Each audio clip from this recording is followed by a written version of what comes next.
Dios les bendiga, hermanos, a todos. Es ciertamente un privilegio poder estar aquí en la casa del Señor y poder enseñar, predicar su palabra. Le he titulado a mi mensaje, así como ustedes lo pueden ver en la pantalla, la evidencia que demuestra que vamos de camino a la gloria. Más tarde vamos a explicar qué cosa es la gloria. Por el momento baste decir de que la gloria no es una mujer, de la que estamos hablando aquí en esta tarde. Hay un canto muy lindo y muy viejo, por cierto, titulado Cuando allá se pase lista. No sé si se acuerdan de él, pero el canto dice en la penúltima estrofa, si no mal recuerdo, en aquel día sin nieblas, en que muerte ya no habrá, y su gloria el Salvador impartirá. Cuando los llamados entren a su celestial hogar y que sea pasada lista, ahí he de estar. Cuando allá se pase lista, cuando allá se pase lista, cuando allá se pase lista, a mi nombre yo feliz responderé. Bueno, esa es la idea, ese es el principio, de que un día vamos a estar delante de la presencia del Señor y vamos a tener el privilegio de decir que estamos presentes en la presencia de Él. La palabra de Dios nos enseña que ciertamente hay un libro, hermanos, en el cielo, en que están inscritos todos los nombres de las personas que han sido redimidas por la sangre de Cristo. El libro, así se llama el libro de la vida del Cordero. En ese libro están inscritos todas las personas que han recibido al Señor Jesús como su Señor y Salvador. Apocalipsis 21-27 nos habla y nos enseña de esa realidad. Dice, no entrará en ella, o sea, en las nuevas mansiones celestiales que el Señor está diseñando, no entrará en ella ninguna cosa inmunda o que hace abominación y mentira, sino solamente los que están inscritos en el libro de la vida del Cordero. Así que es muy importante que uno pueda determinar mientras vive aquí en la tierra que su nombre esté inscrito en ese libro de la vida del Cordero. Todas las personas que están inscritas en ese libro disfrutarán de la gloria de Dios. Bíblicamente hablando, en este pasaje, la gloria de Dios se entiende como el lugar donde Dios habita, el cielo, donde la plenitud de su divinidad está presente. En este día estaré compartiendo 3 evidencias que demuestran si una persona está de camino a la gloria. 3 evidencias. Número 1, primero, las personas que están de camino a la gloria buscan las cosas de arriba. Y no estamos hablando de un segundo piso ni de un tercer piso, eso de que buscan las cosas de arriba. Colosenses 3:1 nos dice lo siguiente, ustedes lo pueden ver. Si pues habéis resucitado con Cristo, buscar las cosas de arriba, donde está Cristo sentado a la diestra de Dios. Bueno, lo primero que tenemos que comprender, hermanos, es que para buscar las cosas de arriba, primero tenemos que haber nacido de nuevo. Eso es una realidad. Note que dice el apóstol Pablo que hemos sido resucitados con Cristo. Bueno, la razón por qué hemos sido resucitados con Cristo es porque antes estábamos muertos en nuestros delitos y pecados, muertos en nuestras transgresiones, muertos haciendo cosas que a Dios le desagradaban, pero Dios nos ha dado una oportunidad y Dios nos ha dado vida espiritual. Efesios capítulo 2, versículos del 1 al 3 dicen lo siguiente, noten. Solamente voy a leer el 1 por cuestión de transparencia y de enfoque. Pero el versículo número 1 dice, y Él os dio vida a vosotros cuando estabais muertos en vuestros delitos y pecados. Ok, si ponen la atención, estábamos muertos, no teníamos vida espiritual, pero ahora sí tenemos vida espiritual. Entonces lo primero que Dios ha hecho por nosotros es resucitarnos, porque estábamos muertos espiritualmente hablando, pero ahora tenemos vida espiritualmente hablando. Es cierto, todos hemos tenido vida física desde el día que nacimos, pero no todos hemos tenido vida espiritual desde el día que nacimos. En realidad nadie ha tenido vida espiritual desde el día en que nació, exceptuando el Señor Jesucristo. Por lo tanto, si usted realmente ha recibido vida espiritual, entonces usted debe buscar las cosas de arriba. Eso lo dice el texto, no lo digo yo. Noten, si pues habéis resucitado con Cristo, buscad las cosas de arriba. Ok. Vamos a hablar un poco con relación a qué cosa es eso. ¿Qué cosas son las cosas de arriba? Bueno, varias cosas que podemos decir en este momento. Yo voy a mencionar solamente 3 por cuestión de tiempo, pero podrían haber más. Yo voy a mencionar 3. Número 1, las cosas de arriba, esto es, las cosas que nos perfeccionan en la disciplina de la piedad. O sea, hay 2 maneras de vivir, bien sencilla. O usted vive para darle gusto a la carne, y algunas veces lo hacemos, o usted vive para darle gloria a Dios y para traerle gloria a Dios. Una cosa es clara en las Escrituras, y es el que vive para agradar su carne no puede agradar a Dios, porque no hay manera de hacer las 2 cosas. O sea, es muy determinado en las Escrituras, o usted le agrada a Dios o usted le agrada a su carne, pero no puede hacerlo a la vez, porque no se puede servir a 2 señores, porque va a quedar mal con uno. O agrada a uno y va a quedar mal con el otro, o queda mal con este y con el otro va a quedar bien. Entonces tenemos que comprender que buscar las cosas de arriba significa buscar las cosas que nos perfeccionan en la disciplina de la piedad. Ok, yo sé, la mayoría tal vez no saben lo que es la piedad. La piedad, desde un punto de vista bíblico, se refiere a que usted trata de practicar las características que eran y estaban presentes en la vida del Señor Jesús.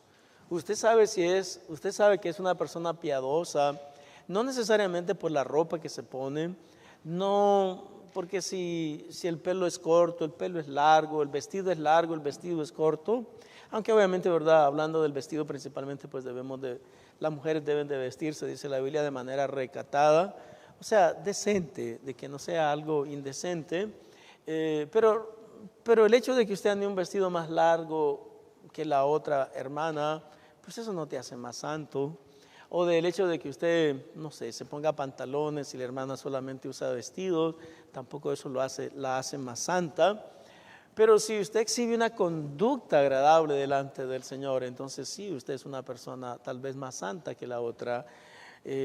Personas que tal vez no gritan, personas que sirven, personas que ayudan, personas que colaboran, personas que están en su casa para ayudar, para contribuir, para bendecir a los demás. Pues así es como usted demuestra que es una persona piadosa, una persona que lee la Biblia, una persona que medita en las Escrituras, una persona que trata de practicar lo que ha leído, una persona que le trae gloria a Dios a través de todas sus acciones. Así es como que usted sabe que es una persona piadosa. El apóstol Pablo le dice a Timoteo: desecha las fábulas profanas y de viejas, ejercítate para la piedad. Hermano, la realidad es que tal vez muchos de nosotros necesitamos ejercicio físico. Tal vez usted y yo necesitamos ir a un gimnasio. Lo único que le pido es que no haga lo que yo he hecho, ¿verdad? Yo tengo membresía, pero no voy. O sea, todos los meses pago membresía en gimnasio, pero no voy. En realidad. Y cuando voy, solo voy a preguntar, ¿cuándo fue la última vez que vine? Okay. Y normalmente pasan meses y meses y meses. Entonces, es cierto que es una buena idea tener una membresía en el gimnasio. Es bueno, hermano, hacer ejercicios. Miren, esto no tenía nada que ver con el mensaje, pero vale la pena mencionarlo. Y es de que el ejercicio físico es bueno. Yo espero que ustedes entiendan eso, que es bueno hacer ejercicio. Pero hay un ejercicio que es aún mejor, y es ejercitarse para la piedad. En otras palabras, ejercitarse todos los días, que yo quiero ser más como el Señor Jesucristo. Entonces, buscar las cosas de arriba significa ejercitarse para la piedad. Número dos, buscar las cosas de arriba significa que no nos enfocamos demasiado en las cosas de este mundo. Juan, el escritor del libro de Juan y el escritor de las cartas de Juan, nos dice lo siguiente en Primera de Juan, capítulo 2, versículo 15 y 16. No améis al mundo ni las cosas que están en el mundo. Si alguno ama al mundo, el amor del Padre no está en él. Porque todo lo que hay en el mundo, los deseos de la carne, los deseos de los ojos y la vanagloria de la vida, no proviene del Padre, sino del mundo. Y dice el versículo que sigue, aunque no esté ahí, y el mundo pasa y sus deseos, pero el que permanece es el que hace la voluntad del Señor. ¿Sí están conmigo? Entonces tenemos que tener mucho cuidado en buscar las cosas de arriba, y buscar las cosas de arriba significa que no nos enfocamos demasiado en las cosas de este mundo. Ahora bien, siempre me gusta explicar bien las cosas porque si no hay una tendencia, y la tendencia es que las personas oyen cosas que yo no estoy diciendo. ¿Qué es lo que yo no estoy diciendo? Y tal vez algunos están pensando que yo lo estoy diciendo. Oh, mira, entonces eso significa que nosotros no debemos de pensar en buscar cómo estudiar, no debemos de pensar en tener un buen empleo, no debemos de pensar en buscar cómo proyectarnos hacia el futuro. No, absolutamente no.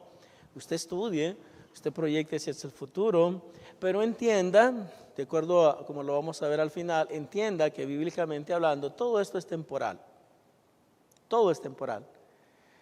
Hermanos, por mucho que estudie, usted no puede estudiar toda la vida. Eventualmente se acaba. Mire, una de las cosas que también lo vamos a estudiar más tarde es de que algunas personas dicen erróneamente, no, pues ya, ¿desde cuándo están diciendo que Cristo ya viene? Ya viene Cristo, Cristo viene pronto, Maranata, Cristo viene. Y ya ves, ya han pasado más de 2000 años, pero lo que muchos de nosotros o muchas personas no se aperciben es de la realidad. Bueno, Cristo no ha venido, pero muéstrame una persona que tenga 150 años en este tiempo de edad. Una sola persona que tenga 150 años de edad. No hay. Eso significa, aunque lo vamos a ver más tarde, que si Cristo no viene pronto, de todas maneras tú te vas a morir. Si están conmigo, y la cosa es que tienes que estar listo para ese día. Entonces, la Biblia nos explica por qué Cristo no ha venido todavía, pero también la Biblia nos explica de que la vida del hombre es efímera, o sea que se acaba. Dice la Biblia que la vida del hombre es como el rocío de la mañana, es como la bruma de la mañana, o sea, que en la mañana tú la ves, pero en cuanto el sol se pone fuerte, deja de ser. Y así es la vida del hombre, dice la Biblia. Y si no, hermanos, yo sé, los que están jóvenes, cuando uno está joven todavía, y joven para mí, interesantemente, porque las perspectivas cambian. Si usted tiene 40 años, para mí usted está joven todavía. Interesantemente. No, una persona ya de 50, ya no tanto. Okay. Ya pertenece a otro grupo. Pero el punto que estamos tratando de ilustrar es que la vida es corta. Cuando usted puede mirar en su Facebook page que usted publicó algo hace 15 años, eso le verifica a usted la realidad de que la vida es corta. La vida se va rápidamente. Entonces debemos de prepararnos y entender de que no podemos enfocarnos demasiado en las cosas de este mundo. Tercero, nuestros ojos deben de estar puestos en el Cristo resucitado. Eso es algo que debemos comprender. Y eso nos lo dice ese texto también. Si puedes haber resucitado con Cristo, buscar las cosas de arriba donde está Cristo sentado a la diestra de Dios. Usted debe de pensar todo el tiempo de que es ahí donde usted va a pasar la eternidad con Cristo.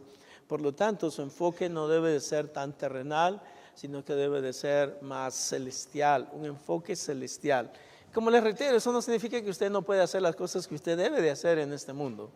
Todas las cosas que Dios quiere que haga, usted las debe de hacer, pero debe comprender, esto es temporal, esto es pasajero, todo se va a terminar, todo va a cambiar, todas las cosas van a ser distintas dentro de un tiempo. Hebreos capítulo 12, versículo 1 y 2 dice, por tanto, nosotros también teniendo en derredor nuestro tan grande nube de testigos, despojémonos de todo peso y del pecado que nos asedia y corramos con paciencia la carrera que tenemos por delante. Versículo número 2, puesto los ojos en Jesús, el autor y el consumador de la fe, el cual por el gozo puesto delante de él, sufrió la cruz, menospreciando el oprobio, y se sentó a la diestra del trono de Dios. Tenemos que tener entonces nuestros ojos puestos en el Señor. Bueno, ese es el punto número 1. El punto número 2 es este. Segundo, la persona que está de camino a la gloria pone sus ojos en las cosas de arriba. En las cosas de arriba. Eso no lo digo yo, lo dice el texto. Poner la mira en las cosas de arriba, no en las de la tierra, porque habéis muerto y vuestra vida está escondida con Cristo en Dios. Hermanos, ¿cuáles son las cosas de arriba nuevamente? Número 1, fundamentalmente el reino y la voluntad de Dios. Cuando usted pone su mira en las cosas de arriba, entonces le importa lo que Dios piensa, le importa cuál es la opinión de Dios. Segundo, el cielo y la glorificación. Cuando usted pone su mira en las cosas de arriba, está pensando, un día voy a estar con Cristo. Para la eternidad voy a pasarla con Cristo. Por lo tanto, tengo que prepararme. Tengo que asegurarme que estoy tratando de vivir la vida más agradable que pueda vivir delante de Dios aquí en la tierra, porque esa es una preparación para la vida eterna. Tercero, poner la mira en las cosas de arriba significa que usted se preocupa por la santidad y las cosas que le agradan a Dios. Usted puede hacer lo que quiera basado en la Biblia, pero usted debe comprender de que aunque todas las cosas no son lícitas, no todas convienen. Aunque usted puede decidir qué es lo que va a hacer cada día, la realidad es que usted debería de pensar que si lo que usted está haciendo le agrada a Dios o no le agrada, porque eso es lo que realmente cuenta. ¿Estamos agradándole a Él o no estamos agradándole? Segundo, de acuerdo al texto, tenemos que entender qué significa haber muerto, porque eso dice el texto, poner la mira de cosas de arriba, no en las de la tierra, porque habéis muerto y vuestra vida está escondida con Cristo en Dios.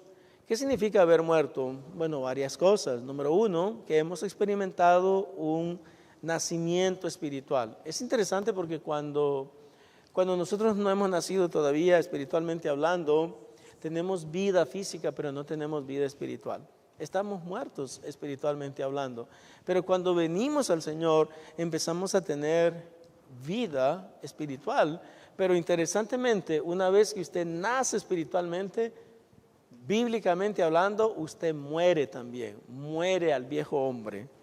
Eso no significa que usted todavía no hace algunas veces cosas que el viejo hombre hacía, pero que desde la perspectiva de Dios, y también debería ser desde la perspectiva suya, usted ya no vive para agradarle a su carne. Ya no vive para darle gusto a su cuerpo, ya no vive para hacer las cosas que al Señor le desagrada. A partir de ese momento, usted empieza a vivir de una manera distinta. Nicodemo era un hombre muy inteligente, muy habilitado, era un hombre muy capaz, era un hombre muy estudiado, probablemente era una persona que tenía una buena posición económica, pero interesantemente él no sabía acerca de la realidad, de la importancia de nacer de nuevo. Cuando él vino a ver a Jesús de noche en el libro de San Juan, capítulo número 3, dice la Biblia específicamente de que él le dijo a Jesús: Señor, sabemos que has venido de parte de Dios, porque nadie puede hacer las cosas que tú haces si Dios no está con él. Ese es el versículo número 1 y el versículo número 2. En el versículo número 3, el Señor le respondió y le dijo: el que no nace de nuevo no puede ver el reino de Dios. Entonces, hermanos, una de las cosas que tenemos que comprender es que tenemos que nacer de nuevo. Cuando usted nace de nuevo, cuando usted nace espiritualmente, interesantemente ese día también debería de morir físicamente hablando. No en el sentido literal de la palabra, pero en el sentido de que ya no le agrado yo a mi carne. O sea, que mi enfoque no es darle gusto a mi carne. No sé si están comprendiendo la idea. Que yo ya no vivo en este mundo con el propósito de darle gusto a mi carne. Usted murió, su viejo hombre todavía está presente, su vieja naturaleza está presente, pero usted ya no le debe nada. Deudores somos, dice la Biblia, no a la carne para que andemos según la carne, porque si andan según la carne van a morir, pero si vivimos según el Espíritu, vamos a vivir. Bueno, y ese es el punto número 2. No vivimos según la carne. Dice Romanos 8, versículo 8 al 10. Y los que viven según la carne no pueden agradar a Dios. Y esta es una buena pregunta, ¿verdad? A manera de aplicación. ¿Conoce o ha conocido a usted a alguien que vive según la carne? En otras palabras, que viven para darle gusto a su carne. Bueno, yo creo que todos, como lo vamos a aprender en un minuto, todos hemos estado ahí. Todos hemos vivido antes para darle gusto a nuestra carne. Mas vosotros no vivís según la carne, sino según el Espíritu, si es que el Espíritu de Dios mora en vosotros. Y si alguno no tiene el Espíritu de Cristo, no es de él. Pero si Cristo está en vosotros, el cuerpo en verdad está muerto a causa del pecado, mas el Espíritu vive a causa de la justicia. Y no sé si están leyendo, pero es muy importante leer la Biblia y entender lo que la Biblia nos está diciendo. Y lo que nos está diciendo ese texto es, bíblicamente hablando, ponga atención, bíblicamente hablando, tú estabas muerto espiritualmente. Cuando estabas muerto espiritualmente, tú vivías para darle gusto a tu carne. Okay, entienden esta parte, ¿verdad? Hasta aquí. Cuando Cristo vino a tu corazón, el Espíritu Santo vino a tu corazón, recibiste vida espiritual. Una vez que recibiste vida espiritual, tú ya no debes vivir para darle gusto a la carne. Ahora debes de vivir para traerle gloria a Dios. Eso es lo que Romanos nos está tratando de explicar. Tercero, buscar las cosas de arriba significa que nos presentamos como un sacrificio vivo delante de Dios. Como ya ustedes lo saben, en el Antiguo Testamento había lo que se llamaba transferencia de culpa o transferencia de pecado. Usted traía un cordero, usted traía un macho cabrío, usted ponía la mano sobre ese macho cabrío, sobre ese cordero. E interesantemente, todos los pecados del año, los pecados que usted había cometido en ese año, se transmitían al cordero. Se transmitían al animal que usted había traído como ofrenda. Y entonces usted, a partir de ese momento, quedaba libre de culpa por un año. Hasta que se cumplía el año nuevamente, y entonces usted tenía que traer otro cordero, otro macho cabrío y hacer la transferencia de culpa. Literalmente usted ponía su mano sobre el macho cabrío, sobre el cordero o sobre el animal que usted traía. Y por medio de una oración, ¿verdad?, que el sacerdote hacía, esa transferencia de culpa de todos los pecados del año que usted había cometido, se le transferían al animal. Bueno, en el libro de Romanos, el apóstol Pablo nos explica, eso ya no es verdad. O sea, ahora usted no puede venir y simplemente, yo he pecado todo el año y ahora traigo mi vaquita o traigo mi cordero o traigo mi oveja. No, dice el apóstol Pablo, vamos a ir al libro de Romanos rápidamente para que lo entienda bien. Así que, hermanos, ruego por las misericordias de Dios que presentéis vuestros cuerpos en sacrificio vivo, santo, agradable a Dios, que es vuestro culto racional. Nuevamente, ¿recuerdan la historia que les conté de cómo se traía un cordero y que usted transfería la culpa? Dice el apóstol, en ese tiempo, dice el apóstol, las cosas han cambiado. Ahora ya no trae usted ningún cordero. Ahora se presenta usted delante de Dios. Ya no es un cordero muerto, ahora es un cordero vivo. Usted mismo se presenta delante de Dios. Dice el texto, os ruego, hermanos, por las misericordias de Dios, que presentéis, ¿qué cosa? Vuestros cuerpos en sacrificio. ¿Qué tipo de sacrificio? Vivo, santo, agradable a Dios, que es vuestro culto racional. Y de lo que está diciendo es, no más ovejas, no más corderos, no más sacrificios. Ahora usted es el sacrificio. Ahora usted es el que se presenta delante de Dios. Pero cuando se presente, dice el apóstol, asegúrese que se presenta bien. Basado en todo lo que Dios ha hecho por mí, dice el apóstol Pablo, os ruego, hermano, pongan atención, por las misericordias de Dios, por todas las veces que Dios debería haberte castigado y no te castigó, debería haberte condenado y no te condenó. Ya no deberías de tener vida tal vez, pero sigues viviendo. Por todas las misericordias de Dios, que presentéis vuestros cuerpos, tu cuerpo, en un sacrificio vivo, tiene que ser vivo. Eso es lo primero. El apóstol es muy claro en eso. Preséntate tú como un sacrificio vivo, santo, agradable a Dios, que es la manera racional de reconocer lo que Dios ha hecho por nosotros. Entonces eso es lo primero. Ya no presenta usted ningún cordero, ahora se presenta usted. Pero hay una segunda parte en ese versículo que me gustaría que juntos lo viéramos, porque es la segunda parte que es muy importante en este tiempo. Versículo 2. Dice el versículo específicamente, ¿qué dice? ¿Qué dice? No os conforméis a este siglo. Ok, vale la pena explicarlo por cuestión de que yo estoy convencido que tal vez no todo el mundo lo conoce bien el texto. No os conforméis a este siglo. Cada palabra es importante. La palabra conformarse significa en este texto formar la forma de. Eso significa conformarse. Por ejemplo, para que lo entendamos mejor, si usted toma agua y la pone en una botella, el agua se va a conformar a la forma de la botella. ¿Sí están conmigo? Si usted le echa el agua en una tinaja, ¿qué va a hacer el agua? Se va a conformar a la forma de la tinaja. Entonces, es lo primero. Segundo, y fresca también. Ok, eso es verdad. Entonces, el apóstol Pablo dice, no os conforméis a este siglo. Ok, este siglo no se refiere al siglo XXI, sino que se refiere a la metodología o la filosofía de pensamiento que existe en ese momento. No os conforméis a este siglo. No, ustedes no tomen la forma de pensamiento filosófico o la manera de ver la vida del momento en que ustedes viven. ¿Sí están conmigo? Eso es lo que el texto está diciendo. No os conforméis a este siglo, sino en vez de conformarte, te tienes que transformar. Tienes que ser un transformer. Tienes que ser una persona que te transformas. En vez de conformarte, transformarte. Esa es la idea. No te conformes, transfórmate. Y dice el texto específicamente, no os conforméis a este siglo, sino, recuerden que sino, ¿verdad? Es una conjunción que significa contradicción. Al contrario significa, transfórmense. Pero ¿por medio de qué nos vamos a transformar?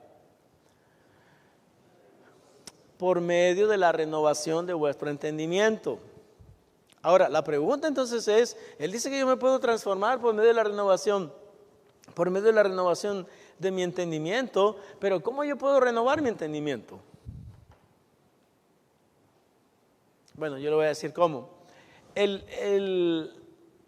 Nuestro entendimiento se renueva por medio de meter nueva información.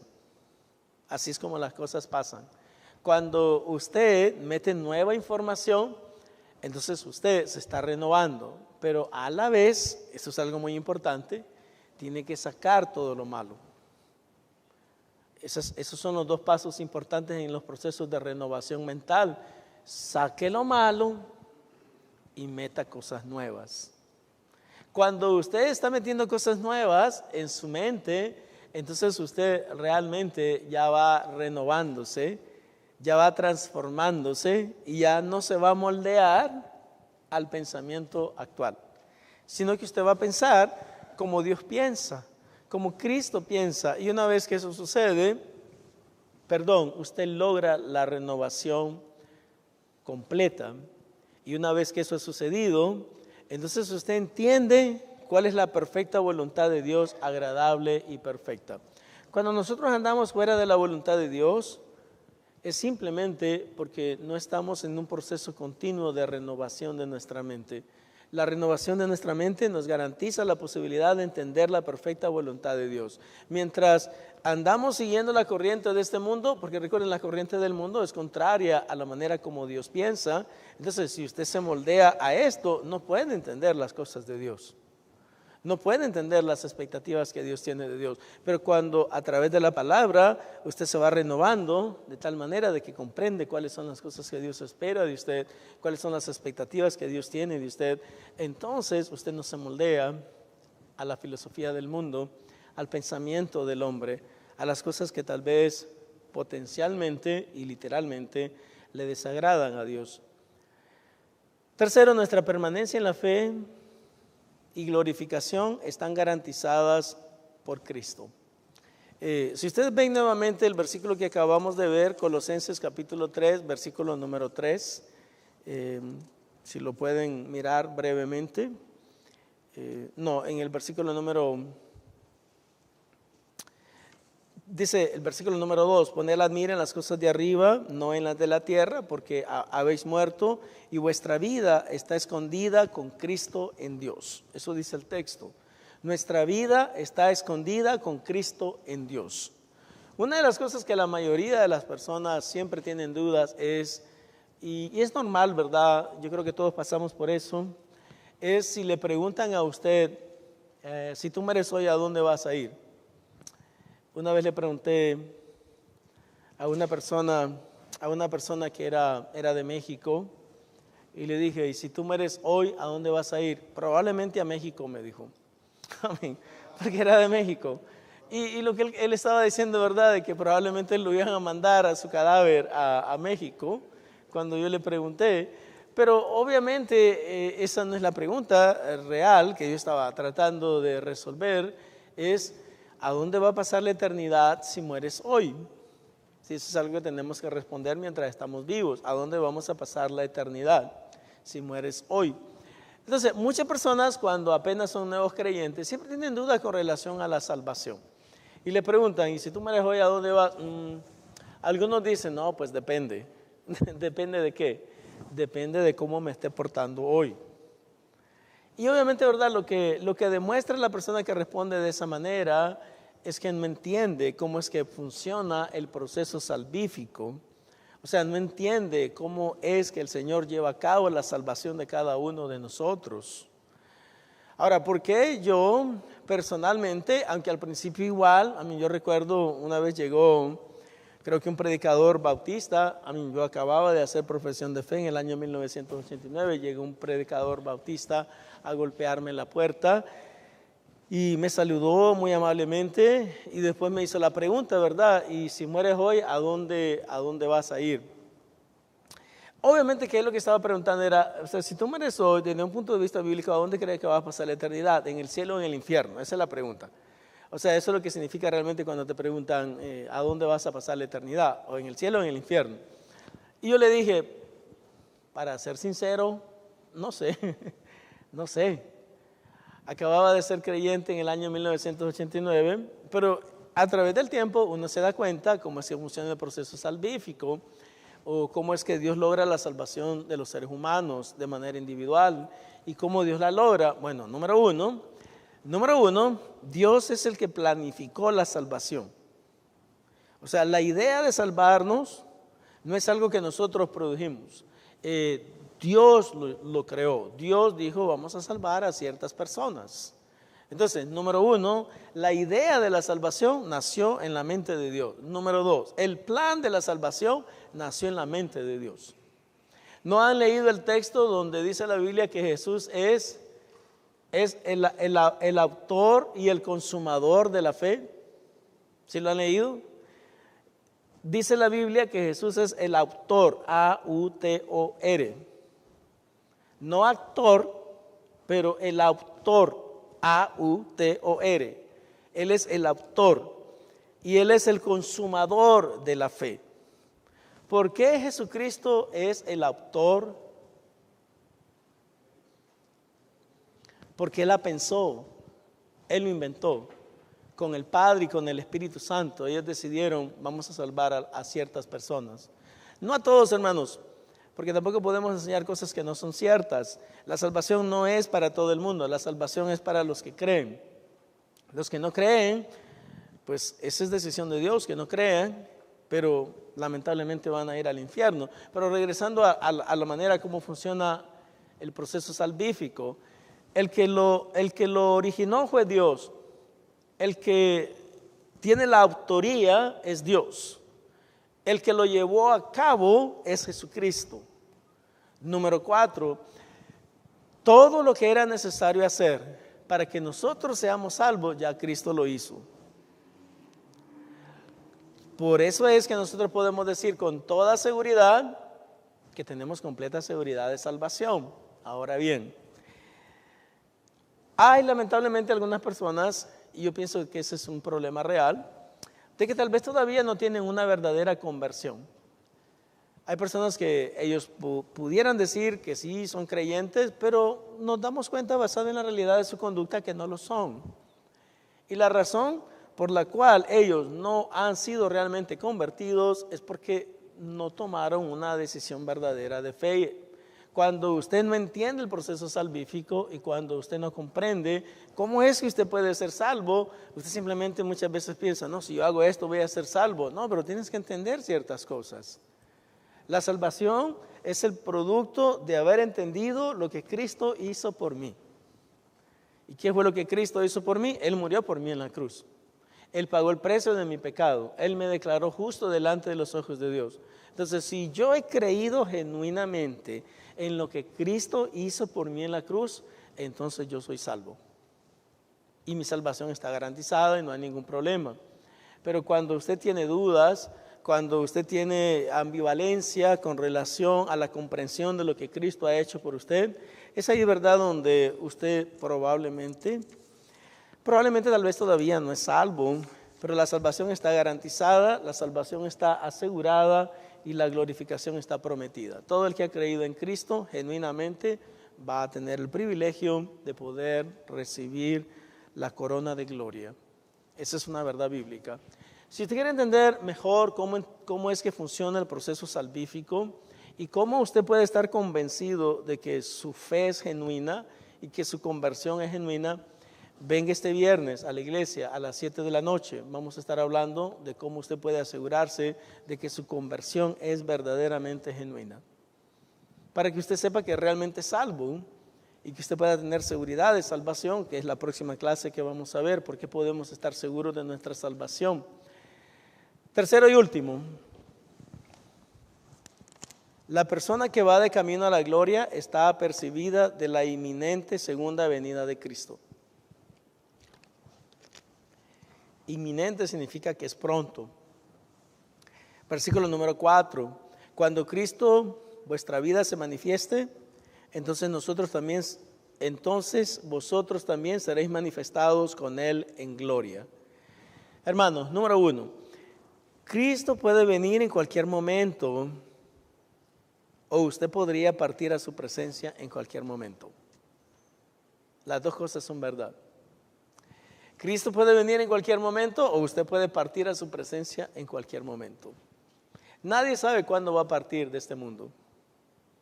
Algunos de nosotros pareciera que sabemos, pero realmente no, nadie sabe. Entonces, usted debe estar completamente apercibido de que ya sea que Cristo regrese o que yo parta, yo tengo que estar preparado. El apóstol Pablo, mejor dicho el apóstol Pedro, nos dice, el Señor no retarda su promesa, segunda de Pedro capítulo 3, versículo número 9, el Señor no retarda su promesa según algunos la tienen por tardanza, sino que es paciente para con nosotros, no queriendo que ninguno perezca, sino que todos procedan al arrepentimiento. Entonces, una de las razones por las cuales el apóstol Pedro explica que el Señor no ha regresado todavía es porque no se ha completado el número de los escogidos, de las personas que van a ser salvas. Y el Señor es paciente. Él tiene un número específico. ¿Cuántos van a ser? Yo no sé. ¿Cuántas personas van a ser salvas? Yo no sé. Aprendí de que ahora ya hay 8 mil millones de personas en este mundo. ¿Is that right? That's what I heard. ¿Dónde está Pablo cuando lo necesito? 8 mil millones de personas. Ya hay. ¿Cuántas de esas 8 mil millones de personas van a ser salvas? Y recuerden, obviamente cada día hay más gente, cada día es más gente. Entonces, el Señor está esperando hasta que se complete el número de los salvos. Y cuando Él decida, ya no más, entonces en ese momento Él va a aparecer. Pero como les reitero, algunas personas dicen, no, pero si eso se escribió, pastor, eso se escribió hace más de 2000 años. Y eso es verdad. Bueno, no hace más de 2000 años, un poco menos, pero aunque sean 1900 años, eso es bastante y Cristo no ha regresado. Pero como les reitero, muéstreme usted una persona que tenga 150 años en este tiempo. Una sola. No hay, ya todos murieron. Y déjeme decirle algo, déjeme darle una revelación, usted también va a morir. Sí, y yo también voy a morir, aunque no quiera. Todos vamos a morir, dice la Biblia, porque está escrito que el hombre muera una sola vez y después de eso el juicio. Y yo sé que alguna persona dice, no, no hay ningún problema. Mira, si tú mueres, lo único que tienes que hacer es hablar con tus familiares y que ellos te hagan misas. Y que te hagan un novenario. ¿Se acuerdan de los novenarios? En realidad yo creo que si yo hubiera seguido siendo católico, probablemente yo haría novenarios. O sea, porque cobran las personas que lo hacen, porque me los aprendí muy bien. Todavía me los sé, los novenarios, cómo hacerlos. Pero cuando uno lo analiza, honestamente es tan ridículo, tan repetitivo. Tal vez algunos de ustedes ni siquiera saben de lo que estoy hablando, pero básicamente es un sistema de oración. Bueno, en realidad no le llaman oración, le llaman rezos, es un sistema de rezos. Pero usted comienza con una cosa y las personas les responden con algo. Por ejemplo, bueno, mejor no lo hacemos porque van a decir que estamos rezando en la iglesia, pero es un sistema bien sin sentido, porque simplemente son repeticiones que no tienen mucho sentido realmente. Es con un rosario y usted dice tantos Padre Nuestro, tanta Ave María, tanto Dios te salve María. Y de esa manera, ponga atención, es lo más ridículo, porque de esa manera, a través de esos novenarios, y después tienen que hacerle misa de mes, misa de 3 meses, misa de 6 meses, misa de 9 meses, misa de 1 año, y después cada año. Y de esa manera, lo que se logra con todo esto, ¿verdad? Este esfuerzo espiritual, es que la persona salga rápido del purgatorio. Eso es todo lo que se logra. O sea, la persona puede salir rápido del purgatorio. Interesantemente, hermanos, lo que les interesa la historia, cuando se estaba construyendo la Catedral de San Pedro en Roma, había una manera rápida de que la persona podía salir rápido del purgatorio, y es si usted daba una buena lana, si usted soltaba una buena plata. Entonces en realidad, la persona que andaba recolectando las indulgencias eran unas alcancías, y él decía, en cuanto a las monedas, obviamente tenían que ser monedas de oro, monedas de plata, pero en cuanto las monedas caigan en la alcancía y se oiga el ruido de la moneda, el alma del finado brinca del purgatorio. Ese era el eslogan que tenían.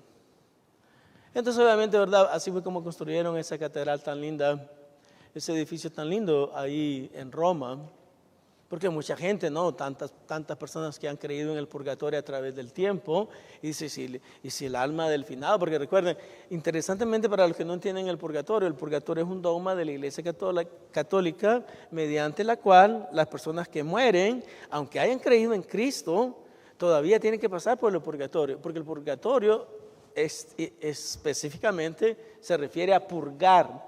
Purgar es limpiar o depurar. Eso significa que la persona que muere todavía no está completamente limpia de todos sus pecados, pasa por ese proceso que se llama purgatorio, y es así como realmente puede tener la oportunidad de heredar la vida eterna, la gloria o el cielo. De esa manera.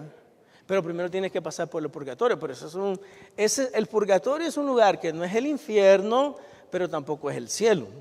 Y es un lugar donde tú sufres un poquito o sufres bastante, dependiendo de lo malo que hayas hecho aquí en la tierra. Bueno, el problema del purgatorio es que completamente destruye la obra de Cristo. Completamente la destruye. Porque si el purgatorio fuera verdad, entonces la obra de Cristo, el sacrificio de Cristo, la muerte de Cristo, la muerte vicaria de Cristo, no tiene ningún sentido. Para nada. Porque aunque Cristo murió, aunque Cristo me declaró justo, aunque Cristo me santificó, aunque Cristo me llamó, aunque Cristo me predestinó, y aunque Cristo me dio la oportunidad de tener una relación con Él, cuando yo muera voy al purgatorio. Bueno, yo no, ¿verdad? Honestamente, cuando yo muera yo no voy a ir a ningún purgatorio. No se preocupe por hacer novenario, no se preocupe por misa de mes, 3 meses, 6 meses, 9 meses, 1 año, no se preocupe por nada de eso. Porque yo no voy a ningún purgatorio.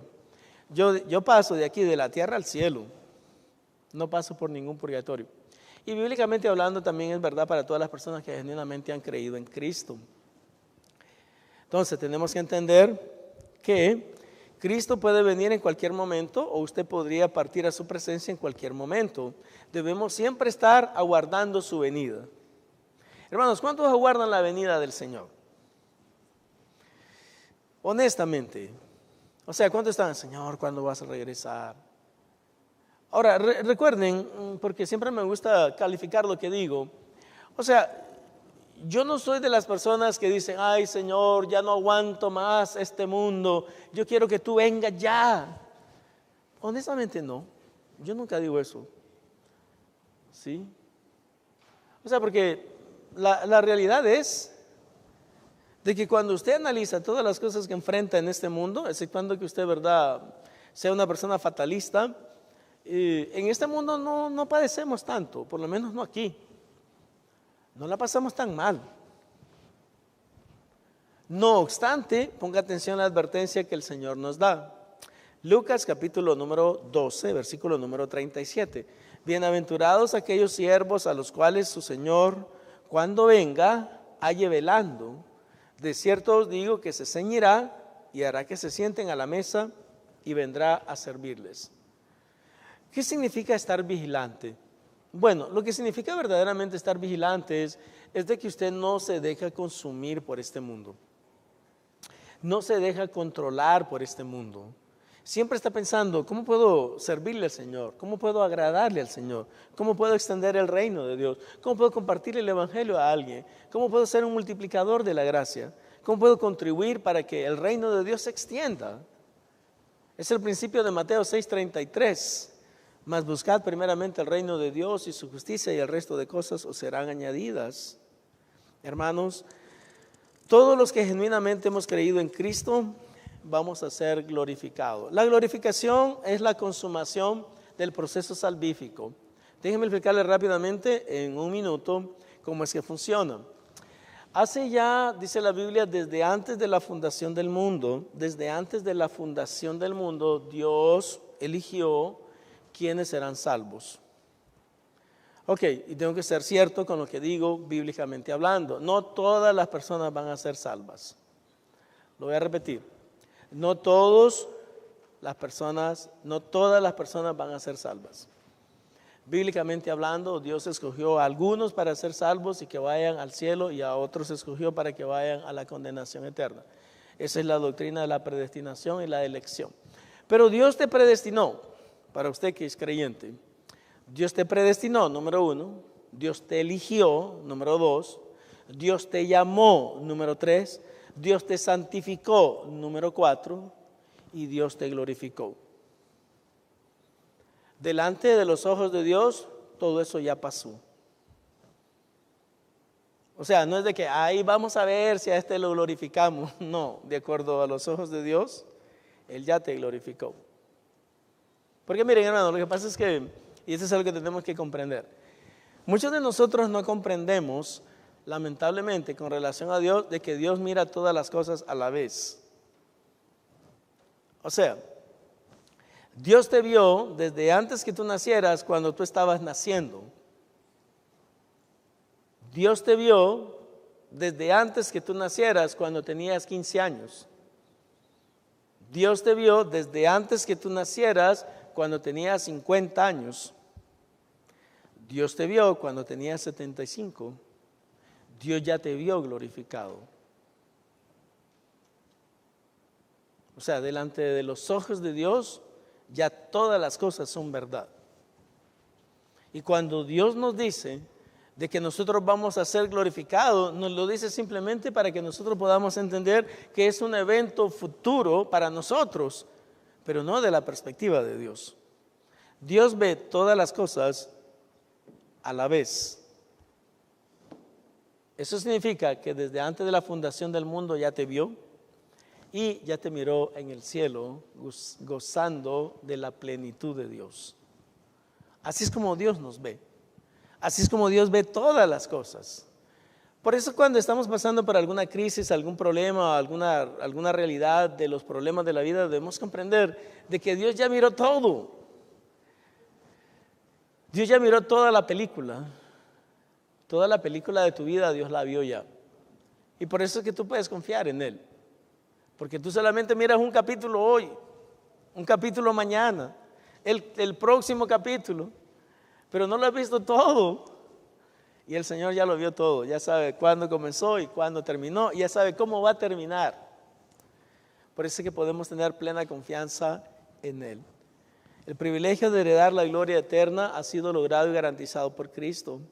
Todo lo que se necesitaba hacer para que nosotros heredáramos la vida eterna en el cielo ya ha sido alcanzado por Cristo.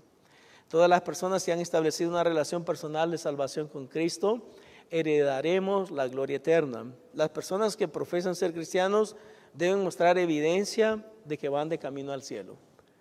La primera evidencia que muestra la persona que heredará la gloria eterna es que busca las cosas de arriba. Tienen un enfoque celestial. Esto significa que su enfoque y énfasis en esta vida no está simplemente en las cosas que este mundo ofrece, sino que entienden que van de paso por este mundo, de camino al cielo. La segunda evidencia que muestra la persona que heredará la gloria eterna es que pone sus ojos en las cosas de arriba. En otras palabras, no se deja distraer demasiado por las cosas que este mundo ofrece. Y por último, la persona que va de camino a la gloria entiende que Cristo puede regresar en cualquier momento. Por lo tanto, se prepara todo el tiempo para que cuando Cristo regrese lo encuentre invirtiendo su tiempo, sus recursos y todo lo que ha recibido de Dios, orientado a engrandecer el reino de Dios. Hermanos, tenemos que vivir de tal manera que creemos genuinamente de que Cristo puede regresar hoy. Y si Cristo va a regresar hoy, yo quiero que me encuentre viviendo una vida que le agrada, expandiendo su reino, sirviéndole con alegría, alcanzando a más personas que vengan al conocimiento de la verdad y viviendo un estilo de vida que cada vez es más congruente con las características que Jesús exhibía mientras Él vivió en este mundo. Dice Filipenses capítulo 3, versículo 18 al 21, porque por ahí andan muchos, de los cuales os dije muchas veces, y aún ahora lo digo llorando, que son enemigos de la cruz de Cristo, el fin de los cuales será perdición, cuyo Dios es el vientre y cuya gloria es su vergüenza, que solo piensan en lo terrenal.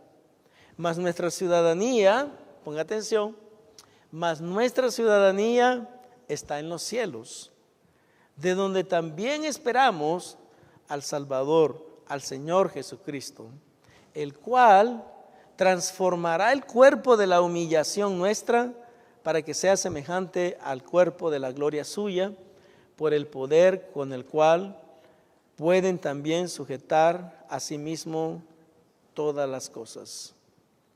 Entonces estamos esperando que del cielo aparezca Cristo en cualquier momento y como dice 1 Corintios 15, viene a glorificarnos. A las personas que ya han fallecido, son los primeros que van a resucitar, dice la Biblia, van a recibir un cuerpo celestial, pero nosotros si todavía estamos vivos, vamos a ser transformados en un abrir y cerrar de ojos, vamos a recibir un cuerpo glorificado y así vamos a estar para siempre con el Señor. Y a eso se le llama la doctrina de la glorificación, que es el último elemento que la Biblia menciona con relación al proceso salvífico. Dios nos predestina, Dios nos elige, Dios nos llama, Dios nos santifica, Dios nos transforma, Dios nos renueva, Dios nos glorifica. Él es el que completa toda la obra. Como dice Santiago, el que comenzó la buena obra en nosotros la va a perfeccionar hasta el día del Señor Jesucristo. Vamos a orar, hermanos, en este momento. Gracias Dios te damos porque podemos tener completa seguridad con relación a lo que tú has hecho por nosotros y a lo que tú eres capaz de hacer. Te pedimos en este día de que nuestras convicciones siempre sean congruentes o de acuerdo con las cosas que tú esperas de nosotros, el estilo de vida, nuestra manera de actuar, nuestra manera de pensar. Que todo pueda traerte gloria y honra a ti y que podamos servirte, Señor, cada día con más integridad y con más entrega, que podamos ser instrumentos en tus manos que te traigamos gloria y honra. En el nombre de Jesús. Amén.